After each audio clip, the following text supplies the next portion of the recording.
lot like any other high school. We have a field, a hall, teachers and students.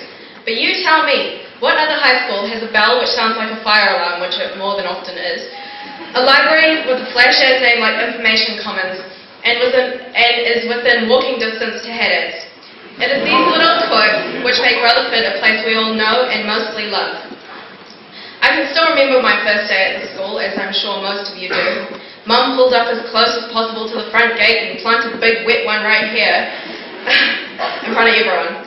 My goal that day was to get away from my mother, find my mates and try not to get lost. This goal developed further over time as to getting as many red slips, yes they used to be red back in my day, as possible. Acquiring 8 red slips meant that you could get a can of Coke, but not just any can of Coke, a warm one from underneath Mrs. Sizer's desk. None of this fresh up bullcrap.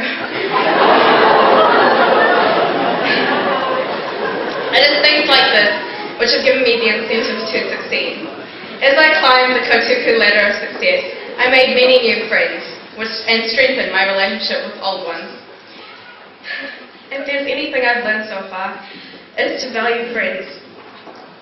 I have known a lot of you since primary, others intermediate, all of us united at Rutherford.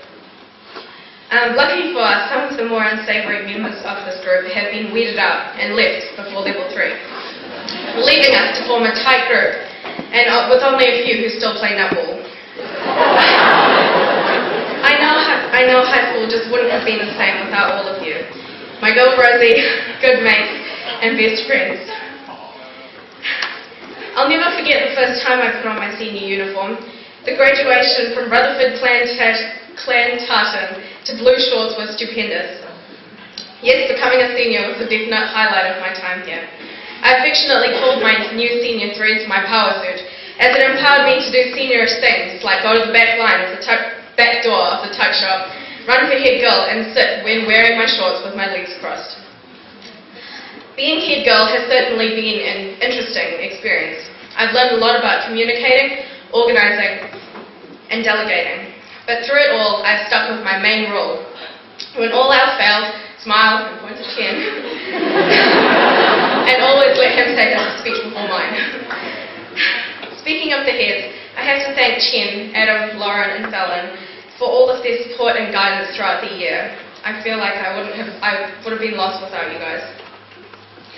So what would a school be without teachers? Thank you to every teacher who marked my essays, corrected my spelling and appalled over my mathematics.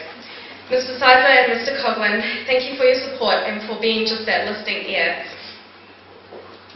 Mr. Moore, affectionately known as Gather, I've enjoyed our walks around school at 8 AM on the weekdays, and thank you for taking us to Servo. Thank you for just being a listening ear and just catching up with all of us on a weekly basis. To my fellow Year 13s, good luck in the real world. Make the most of every opportunity and keep in touch. All the best to the new heads, make me proud. So as you can see, Rutherford students and teachers are anything but average. Thank you.